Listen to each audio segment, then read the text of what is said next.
Hello and welcome to a conversation on the Daily Bern. I'm your host, Eric Miller, joined today by an awesome progressive Democrat running for West Virginia's 1st District, Natalie Cline. How you doing, Natalie?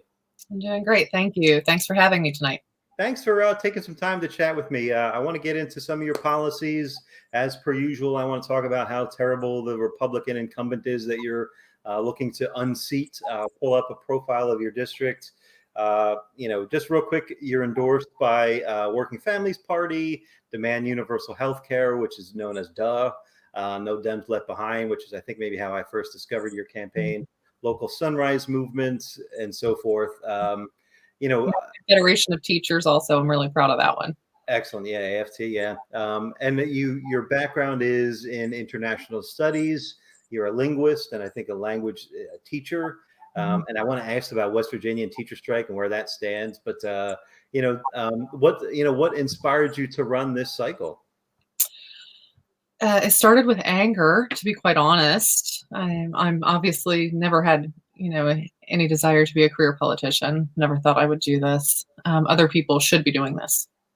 Other people who have gone and studied political science or law and want to go and apply that knowledge and those skills to change the world.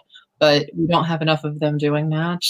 Too many are in it for their own self-interests. And basically what happened is, my husband and I are both natives of West Virginia, grew up in West Virginia in the 80s. It's fantastic. Loved my childhood. We lived in DC for about 5 years. And when our son was 2, we decided to move back. We wanted him to be raised with the same West Virginia values we were raised with and know his family and understand a close-knit community. But the thing that just kept haunting me was the fact that I was feeling culture shock. And I couldn't understand how a place that made me who I am could cause me to feel culture shock. And the more I started realizing how much of this was stemming from the opioid epidemic, and we were, looking to start getting our son in preschool and daycares, and things of that nature, and talking with old friends and reconnecting with them who have school-age children and teachers and physicians and social workers, and realizing just how many of our kids are being left behind as victims of the opioid epidemic, with over 7,000 in foster care, and we only have a population of 1.8 million. 11% of our kids live with grand families, and we have sadly coined that as a term now.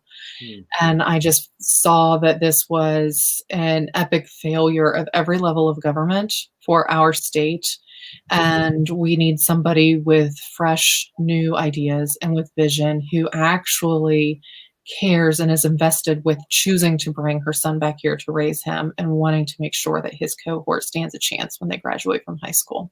Right on. Actually, that brings me to one of the things I saw on your website, which I will point out right at the top. You did not take a corporate PAC money. We'll get into how the incumbent does and how that's influenced his platform, shall we say. So you're a grassroots campaign, Natalie Cline for Congress.com. Natalie needs our money basically to flip the seat. There's a flippable seat.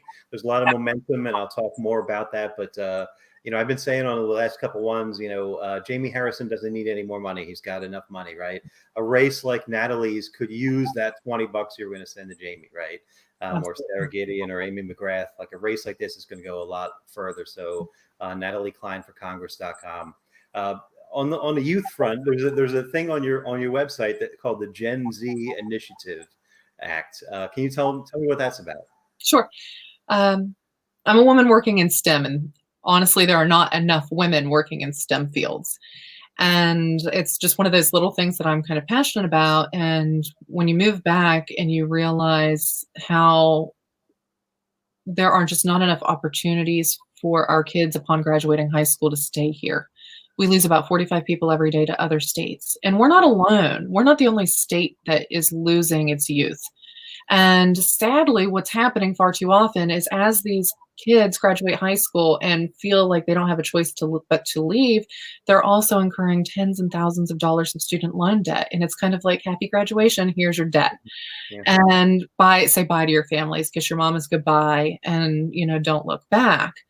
Well, we need to do something to address this. We have a beautiful state. We have a low cost of living, and we have families who really need us right now. We need to heal as a state from the opioid epidemic. We need to start taking care of each other. So the Gen Z initiative would essentially be able to provide zero cost, 100% virtual STEM courses to high school kids and recent high school graduates in STEM areas that they're interested in. And this isn't just programming. This can be things like psychology. It can be things like vertical farming principles, agrivoltaics, alternative energy principles, and things like that that can get you that entry-level job upon graduation. And you'd be surprised at how many of those you can find close to home and how many of those you can do in a telecommute scenario. And also you'd be able to turn those into college credit. And, so if you are looking to go to a four-year institution, you can lower that bill and not incur as much debt. And when we invest in the next generation, they're the ones who become our entrepreneurs and diversify and grow our economies. Here, here. Yeah, well said. I love that. And there's a lot of things in your platform. And I've had a few candidates on from West Virginia. I had Kathy Kunkel on, who's running in your neighboring district, the crazy gerrymander one. Is that the second? Yes. Yeah. Yeah. And, she has a lot on her platform about reinvesting, right? So, it's interesting you say that about retaining youth in your district or in your state, right? You have to invest in the future, right? So there are, let's talk about that in terms of sustainable energy or legalization. I know there's a lot of chatter about, marijuana or cannabis rather being a crop that could revitalize the economy in West Virginia. Can you talk about investing in, in sort of sustainable energy and therefore the future? Yeah, we actually have a couple ideas, and I think there are a few different policies that could come into play that would actually help this topic. Number one, we need to rethink our energy production as a state. Our representatives need to check into 2020 and understand what's happening in the rest of this country. In this country alone, we have something like 3.5 million people who are working in clean energy jobs. That is a 3-to-1 ratio over fossil fuel production jobs. I think that we would like some of those jobs here. We have some of the highest unemployment in the nation. And the Republican argument always is, well, no, look at how many of these jobs we have. Well, how many of those are people working 2 or 3 jobs? Because these types of retailers know if they don't put you on the schedule for more than 30 hours a week, they don't have to give you health insurance. So, it's a crappy excuse. What we need to do is reinvest and reward our workers. This state has powered our nation for 100 years. Our coal miners gave this country the very first unions we would ever see. And it's time that we give them better energy production jobs, hardworking, family wage paying jobs. We propose what we're calling the Reestablish Our Energy Authority Act, and it would provide the same kinds of tax incentives that we're already giving to fossil fuel companies to come in and start opening up shop, research and design, manufacturing, production. But what we're going to do that our current representatives can't figure out how to do is require them to hire 80% of their workforce from those locales, so that they're not bringing people in from Texas and Oklahoma to work and then take their profits and spend them back home in Texas and Oklahoma. So that's one of the things that I think we can do to help. You mentioned cannabis. There's a huge industry there. I'm pretty sure it's our biggest cash crop anyway, whether or not it's legal. And we certainly know how to grow it here. But the amazing thing about cannabis is it's like the fastest growing crop. You can just grow it so quickly and harvest it so quickly and replant and continue to grow. And it has so many applications, commercial applications, as well as medicinal. So you can start thinking about biodegradable plastics. There's a company in Kentucky that is making hardwood floors with this because they can grow it faster, they can grow it cheaper than timbering, and they can, get this very clean hardwood floor out for consumers. So there's a lot of industry there. Personally, I think we need to federalize at a federal level, legalize it. It would bring $193 million in tax to the state alone every year that we can reinvest in our infrastructure. Here, here. I'm going to pull up a map of your district, and while I do that, you said our current representatives can't figure it out. We'll get into his donors. He's probably, it's not that he can't figure it out. He's paid to obstruct, right? Yeah. So we'll get into that. Yeah. So tell me about West Virginia's first. Yeah. Tell me, you said born and raised there. Yes. Tell me, I like to give candidates an opportunity to brag on their district. So brag on Wonderful. West Virginia Yeah. first. So I am born and raised in Williamstown, West Virginia, which is down by Parkersburg. So if you're following along that Ohio River there, on the western side of the map, and it's almost down towards the bottom of our district, and it's a county called Wood County. Right beside Parkersburg, which is where I was born. So Parkersburg, Vienna, Williamstown, Waverly, they're all kind of my home turf, my hometown. My town, when I was there, had about 2,500 people in it. It was at the time, it was a two stoplight town. I'm sorry. I think we have 3 stoplights there now. So and that's a point of pride. I mean, you really know everybody there, and it is that close-knit community, and that's what we were seeking for here. Going up in the northern panhandle, which is where we live now. We live in the lower portion of the northern panhandle in Ohio County in Wheeling, West Virginia. So we're right in between Ohio and Pennsylvania, about 45 minutes to an hour from Pittsburgh. And this is where my husband is born and raised. It's funny. I grew up down the street from my grandparents, and he grew up 2 houses down from his grandparents. Yeah. And when we decided to move back, his grandmother had passed away a couple years prior, and they had not sold the house. So we now have her house and live 2 doors away from my in-laws. So my son is getting as much of that, culture and lifestyle that we had growing up here in the 80s as we can possibly give him. And then we have Morgantown, as you start to go over more east, and that's the home of the Mountaineers, WVU. My husband and I met at WVU. I ended up transferring to West Liberty, but then I went back for graduate school. And, my heart's in this district. I've lived everywhere here. I love it. Great. Yeah, I mean, that's amazing. And I want to ask a little bit more about industry and some of your positions, but I would be remiss since I'm here. Natalie Cline for Congress.com. Nice fancy donate button up here. You have mechanisms to volunteer. I'm assuming you have phone banking, text banking.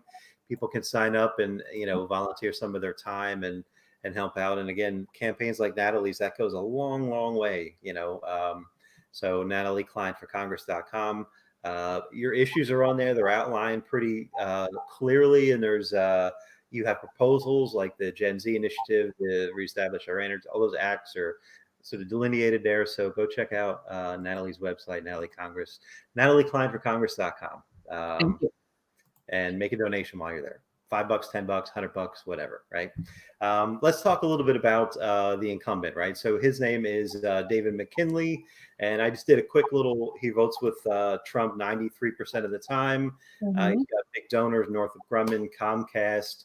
I know you support like universal broadband or broadband, in rural areas. He takes money from Comcast. I'm going to place a bet that he does not support a policy like that.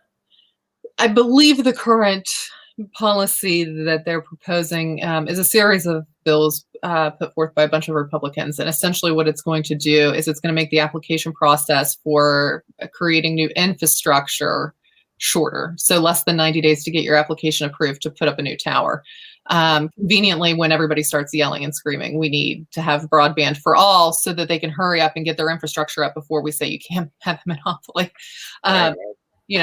The polar opposite of that is our proposal, which is, we believe that the federal government should champion broadband for all, just as the federal government championed a national electrical code for those last mile connectivities, to make sure that whoever was in charge of making those last mile connections could not have a monopoly. And we went a step further in our proposal, and we're including grant money for families who have public school children.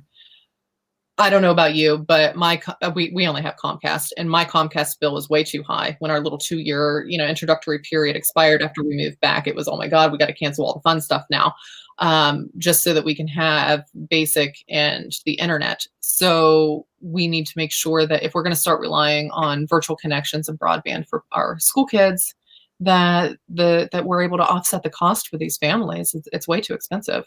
Hear, hear. So yeah, he takes money from Comcast, which again would make him an obstructor or an accomplice. I looking at his numbers, I think it's just this cycle he got $750,000 from PACs. Yeah. And the article that I saw was a letter to the editor from like 2 or 3 months ago. And at that point in time, he had only received 168 individual donors, right? Yeah. Everything else was corporate PAC money. I actually could probably pull up another tab and do the math here real fast. But I know that we're in the thousands of individual donors, and our average donation, I haven't done the math since I did my last FEC report today.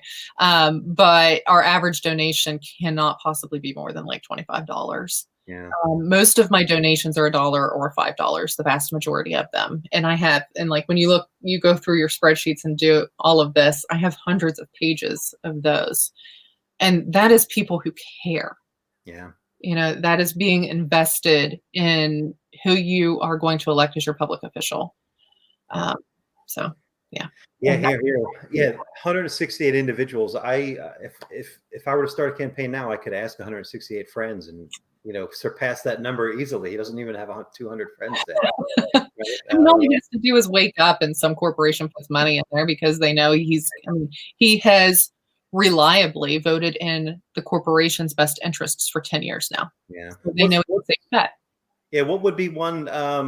What would be one that would be most egregious, where his donor directly impacted his vote, which negatively impacted your constituents? Can you cite an example? Gosh, there are so many. I don't have like just one good example. But he takes pharmaceutical PAC money. Yeah. That one is probably the one that bothers me the most. He doesn't take it from as many pharmaceutical companies as he does some others. He takes so much from energy companies. I would put money on, if I did the math, that more energy PACs are donating to him than anyone else. But the ones that really bother me is that he's taking corporate PAC money from a handful of pharmaceutical companies while hiding behind fighting the opioid epidemic. Meanwhile, it's just getting worse, and he's not proposing any legislation to improve it. He's just making sure that their CEO can continue to make a bonus. Those are the ones that really bother me the most. But I would love to ask him someday. He takes a lot of money from medical association PACs. And in this district alone, in the last 6 months, we have seen 4 medical facilities close, all of them owned by Electo, who purchased them cheap, stripped them from profits, and sold them. The last of which they sold they closed the day that COVID hit West Virginia, because as we know, COVID's not profitable. And I would just wonder if they're starting to question why they're donating so much money to him, considering he's putting all of their physicians out of work by continuing to allow these policies, these practices to happen, and not proposing any legislation to stop it, and continuing to repeal the Affordable Care Act, which would cost 16,000 jobs in West Virginia alone. Wow. I'm sure he would not have a good answer for that. Yeah. Speaking of that, like the last presidential cycle, there was, Hillary Clinton, they used a soundbite of her talking about coal miner jobs not coming back, right? And there's truth to that, right? It's there progress needs to be made or whatever, right? And there's no one arguing that that shouldn't be done justly or whatever, right? Donald Trump came in and sold the fallacy of like, we're bringing back coal, it's going to be amazing, right? And the reality is he's full of shit, right? That's the truth. And those jobs just aren't coming back. It just is the way it's going, unfortunately, right?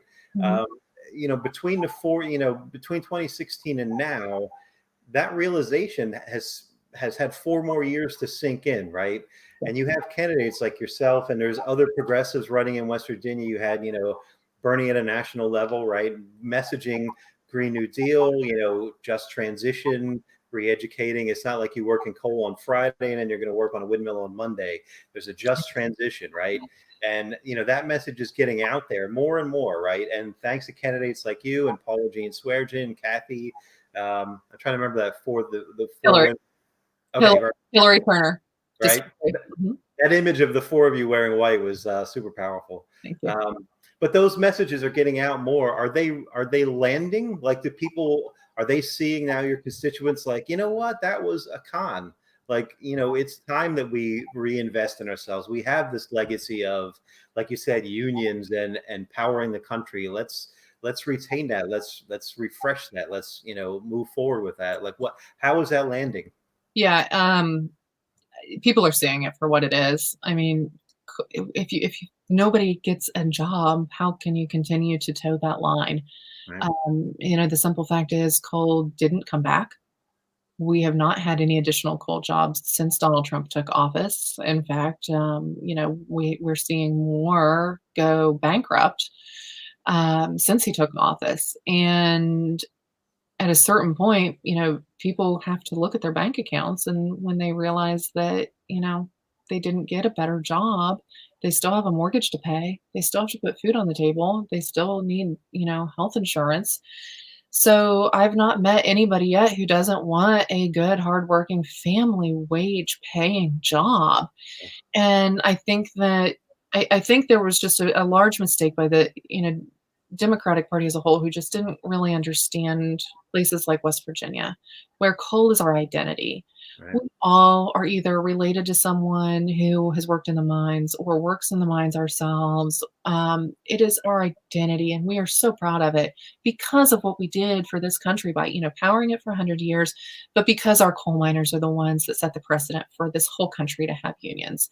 And that boat was missed in the messaging years ago. And what should have happened is, national politicians should have been over here saying, thank you. Thank you for everything that you have done for us. And thank you for, risking your health and your lives for it. We want to make sure that you can continue to have that hardworking family wage paying job. And, right now in the clean energy sector, we have, 3.5 million people working in this industry, and it's got like a 3.6% annual growth. And wouldn't it be great if you could, have one of those jobs and we could bring that to you? And by the way, it's also safer and cleaner. Mm-hmm. Yeah. Yeah. And it's, any plan, I didn't necessarily see one on your site, but I'm sure you have one. And I probably just didn't catch it. But any plan, like I said, has a just transition. It's not an overnight thing. And I think that allays a lot of fears, right? I think the Hillary Clinton thing, I think they just took a soundbite and ran with it, right? They weaponized that soundbite. Of course, you know how that works. Yeah. Yeah, and even cannabis would be a boon to transition into that, right? Yep, amazing. I'm doing a Zoom call with Tucker County Democrats here at 7:00. I believe Bob Beach is going to be on that call, and he's actually running for Commissioner of Agriculture. And cannabis is, one of his big things. And we're going to have to ask him on that call. But I'm pretty sure one of the last times I talked to him, he had said over 700 farms have gone under during this administration. So we need to address this now. Cannabis can help agriculture in this state. And I think that it would also bring about some innovation and technological innovation that we can use across different agricultural fields, such as things like agrovoltaics, where, you can have different technologies that are not affecting the soil where you're planting, and can also help you produce energy while you're doing it. Right on. Yeah. And you're endorsed by Sunrise. So you support, fighting climate change. I don't know to the extent of the principles of Green New Deal explicitly, but, that's a huge endorsement for progressives, Sunrise Movement, local West Virginia chapter, I should say. Sure. You also support UBI? Yes, I do. Right. Talk about that a little bit. Yeah, I jumped on that Yang Gang bandwagon early. I'm really still hopeful for Andrew Yang, in the near future in politics in our country. It just makes sense. And I'm pretty sure that the coronavirus has really shown the nation how right he really is. Yeah. We need universal basic income. My God, can you think about how much easier it would be for us to survive this pandemic if we were guaranteed $1,000 or $1,200 a month, allowing us to pay our mortgage, not have our cars repossessed, put food on the table, and just survive? Yeah. It goes a long way. And he's right. His little logo with math. I mean, it's right. Numbers don't lie. They never do. Politicians lie every day, but numbers don't lie. Yeah. I had a UBI advocate on, Scott Stanton's, and he framed it in this really simplistic way. Every time you play Monopoly, you pass go, you're $200. That's your UBI. No one complains about passing go and getting that $200, right? Feels So when good to get it, doesn't it? yeah, when you say it that succinctly, like who's going to debate you? Like, well, I don't want my $200, right? That's socialism or whatever, right? So I thought that was a good framing. Check out Scott Stanton's; he's a good advocate on this. So suffice it to say, again, you do not take corporate PAC money. Natalie Cline for Congress.com. You wouldn't get into the House and then suddenly start taking money from Raytheon or Northrop Grumman or Comcast or any of these big evil corporations. That's Nope. cool. Nope. I really don't want to end up in the same position as people I'm running against. So Yeah. I want to be able to sleep at night. Yeah. And that, I say that jokingly, but like that demonstrates the authenticity, right? So you're born and raised in a district. You talked about it with pride, right? You're choosing to raise your son there, and you're not running for office as a career step. You're not running for office as, to get some cushy lobbyist job, right? So, this is exactly what, our country should be. Representatives, a public servant like Natalie. Imagine her on the House floor representing the people of West Virginia's first, rather than a $750,000 corporate puppet, right? Working for fossil fuels. Yeah. And let me add on that point, I think, whether it's going to be Trump or Joe Biden, hopefully Joe Biden, Godspeed in the next cycle. I have a fear that in 2021, if you're in the House or, we're going to be faced with, well, we just went through this terrible crisis. It's time for us to tighten our belts, and there's going to be austerity measures. We got to cut Social Security, right? We got to buckle down. No matter who's in charge, if you make it through to the House, you will fight. You will protect Social Security, Medicaid, Medicare. Absolutely. And my father can vouch for me on this. He still doesn't, he loves this soundbite. A year and a half ago, I was at a Democratic meeting. I just decided I was going to do this crazy thing and run. And I was talking about this exact thing about Social Security and making sure that we can keep it. And I made a comment. My dad happened to be in the background because, he's like #1 fan. And, he's in the back of the room watching. And I made a comment about like, God, no, I would never defund Social Security. I don't want my dad living with me. I don't want him living in my basement. And, he always talks about that, so he'll hold me to my word. Right on. Yeah. Excellent. Yeah. So Natalie Cline for Congress.com. Let's see, what else can we talk about? Is there anybody else on your slate that you want to make mention of? We talked about Paula Jean, Kathy, Hillary. Talk about the West Virginia squad, West Virginia Rise Up, whatever. Women of West Virginia. Women of West Virginia, yes. Paula Jean, Swearingen, Hillary Turner, Kathy Kunkel. It's a fierce force.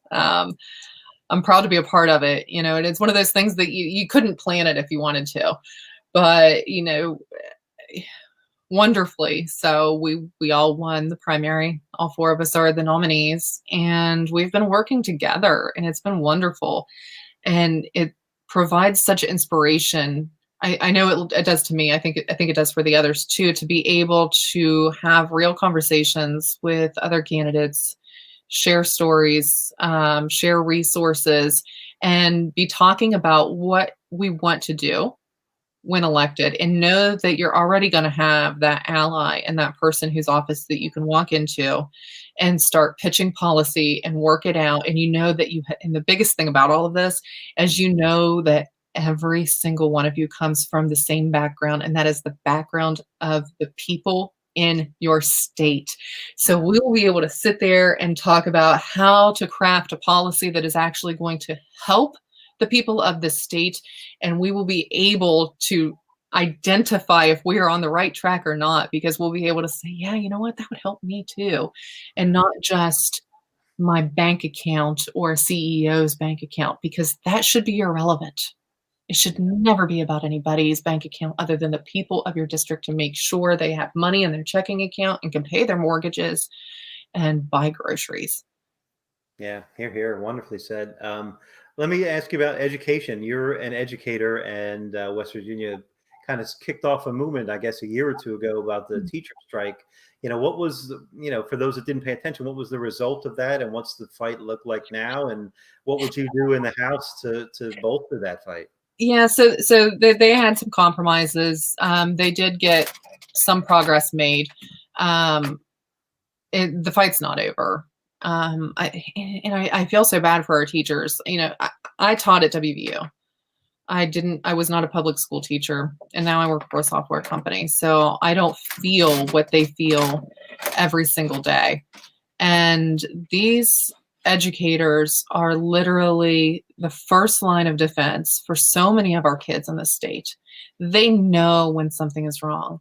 They're the first to address it. They're the ones who are telling us that, we can make sure they have food in their bellies. We could pack lunches. Even when we're on strike, they were packing lunches and making sure that these kids had food and dropping it off. During COVID, they were still sending the buses out to the bus stops with pre-packed food so the kids could get to the bus stop and get a meal. Mm-hmm. This is what our teachers do. Yeah. But what they tell you every single time is, I cannot take our kids to the doctor. They can't. And right now in West Virginia, our teachers are underpaid. They did not get the raises that they deserved. They got a little bit. They didn't get what they deserved. They just want PEIA to be fully funded. They want to be treated with the respect that they deserve and have that be reflected in their pay and their benefits. We need to take care of them. They're bending over backwards to take care of our kids, and they're literal saints in this entire process. And we're just pushing them aside like they're unimportant. Bernie's right. We need to make sure that there's a $60,000 a year annual salary that's guaranteed for our teachers. If anybody deserves it, it's them. So there is one, kind of idea that we have that we're calling the Family Reinvestment Act. And just like a quick summary of it is, it would bring federal funding into places that have like medical crises or social crises, like the opioid epidemic, to open rehabilitation centers, medical centers, and stuff like that, because we keep seeing them close. But one of the caveats of the bill is that it is also providing funding for our public schools to make sure that they have school nurses, because right now our schools are sharing nurses. So there may be one school nurse that gets split between 3 different schools. So there are many days of a week where there's not a school nurse to be found if a child gets sick. So it will make sure that, the ratios are proper, that we have in the building enough school nurses for the population of the school, as well as counselors and mental health programs for these kids. Right on. Yeah, that's amazing. And like you said, on so many of these other issues, like investing in rural broadband, investing in infrastructure, investing in industry, agriculture, like, our tax dollars should be put to work for us. And this is, if you're not going to invest in teachers, I mean, that's the bare minimum. That should be the most fundamental thing that we invest in, right? And the fact that that's even a fight is something of a disgrace, I've had 2 teacher friends who chose to not go back and teach this year. Yeah. And it was because of how they have been treated historically. And then they're expected to come back during COVID. And they just said, there's only so much a person can take. And I don't question their love of our children. I don't question how much they care about the kids, the children's health, their education, and their overall wellness, because they have been there. They have lived it. They have been on with our kids 8+ hours every single day and making sure that they're well taken care of. And at a certain point, there's just only so much a person can take. Yeah. Yeah. Just think of having to do active shooter drills. Just that alone, that's got to be heartbreaking, We didn't have that when I was in school. I bet you didn't either. Yeah. I have a friend who's a special needs teacher, and every year she has to go through, not being able to hide her students that are in wheelchairs, right? That's what she's confronted with, rather than just being an educator and doing all the positive things. Like, that's what she's confronted with. And I can't imagine, right? On top of being under assault for, pay and so forth, right? It's like you're talking about. So, yeah, Godspeed. Teachers of West Virginia, this is who you want on the House of, on the floor of the House fighting for you. Natalie's going to be the one to do that. David McKinley is not an advocate for teachers. It's fair to say, right? He's an advocate for Comcast and Northrop Grumman and so forth. So yeah, let me just sorry again. I would just say, just remember Congress passes the budget, and that includes federal funding for our public schools, which gets smaller by the year. Yeah. Well, meanwhile, the military budget goes up and up and up, Absolutely. right? Yeah. Yep. Speaking of which, if you were on the floor of the House, would you vote for the military budget? As it is now, no. No. We need to reprioritize this. Right on. Yeah. Love it. Yeah,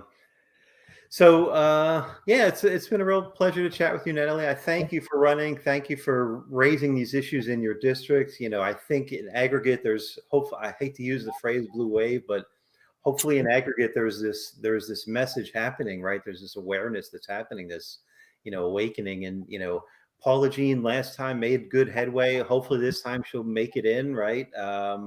Hillary and Kathy, two incredible candidates. West Virginia, we can flip this. It's even nominally in play in the presidential election, right?